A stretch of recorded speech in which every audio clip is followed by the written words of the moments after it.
Tonight's top story, relocation after former Typhoon Halong. It's a big question after residents from two of the most devastated villages from that storm voted to move. But the process isn't clear on how they can do that and how much it might cost. Senator Lisa Murkowski went to Bethel to listen. Our political reporter, Will Courtney, has the latest on the impacts. Two of the villages devastated by a former Typhoon Halong, that's Kipnuk and Kwagilangak, want to relocate. But how they're going to do that is still an open question. Senator Lisa Murkowski was in Bethel on Wednesday, hearing from village leaders and tribal advocates who said using government dollars has been difficult. Their solution, a central agency to take charge of a relocation effort. But how that will be done and who will be in charge, still an open question. The issue of relocation from a community that you and your family have called home for generations is not only emotionally challenging, but logistically and financially. And so we're working through many things. I know that other communities have moved over time, but it's not something we deal with on a regular basis. But unfortunately, in this era of extreme weather events, this might become a more regular occurrence. The Division of Homeland Security and Emergency Management say they'll have those villages able to be returned to by no later than fall. But village residents say that land is now unsafe. We have more of that on our website and our mobile app. Will Courtney, Alaska's news source. Chief Meteorologist Melissa Fry joins us now as we look ahead to the rest of the week. Melissa, any chance of this rain going away? We are going to see some breaks in there, Rebecca, but more or less staying in this active weather pattern, more rain, temperatures staying below average for this time of year. And we are seeing new river watch conditions and new concerns really popping up by the hour. We have new flood warnings, watches, and advisories in place this morning all along the Yukon River, the Chattanooga River, and also as you head along the Kuskokwim River, areas that are seeing ice jams in place, water starting to rise, and flooding in some of these areas. If you live or in and around any of these areas highlighted here in green, it's really important that you're paying close attention to those water levels, staying alert and being prepared for that potential for flooding. I'll have much more detail on that coming up here in a few moments. But look at these temperatures across the state.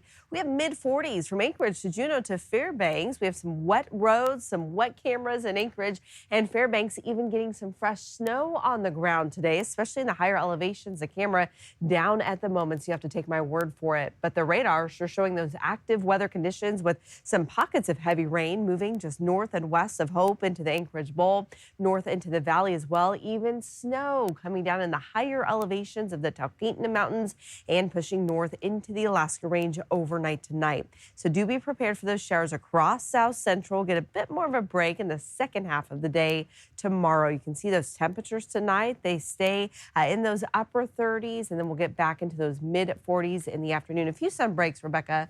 We'll have a closer look at that extended forecast next. Thank you, Melissa.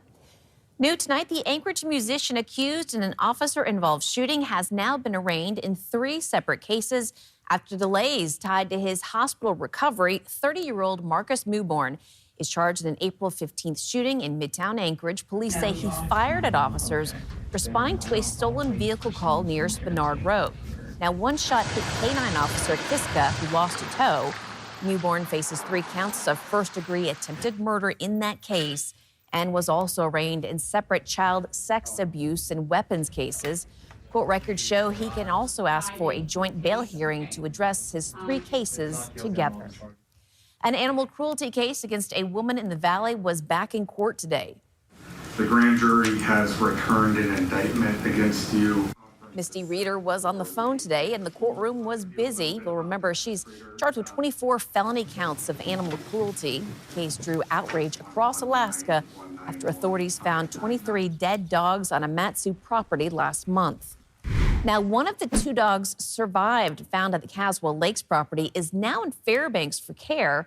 Forget-Me-Not Animal Rescue says that Woody arrived Monday and has been examined by the veterinarians. The group says he has gained weight, is playing with other dogs, and showing positive signs. Hair loss on his nose is still being monitored, and we will have weekly check-ins.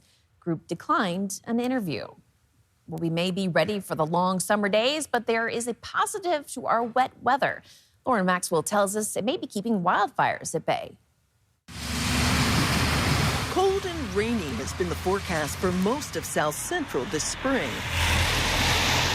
But with the gloom comes a bright spot. For the moment, the damp weather may be keeping us safe. It has been pretty wet, and so that's going to delay the start of fire season some. Fire season in Alaska generally begins April 1st, and this time of year is considered particularly dangerous when all the snow has melted, but things have yet to green up. In South Central, the dead grass and leaves that fan spring fires may not be quite as dry as usual, but officials caution it wouldn't take much to turn that around. A little bit of wind and a little bit of sun, and things can change fairly rapidly. Throughout South Central, there have already been several small fires, mostly human-caused. Nearly all of them have been winds blowing a tree into a power line, a campfire left unattended, or a debris pile that spreads beyond the burned area. They're urging people to be extra cautious and keep their eyes open. Really, if you see something, say something, call early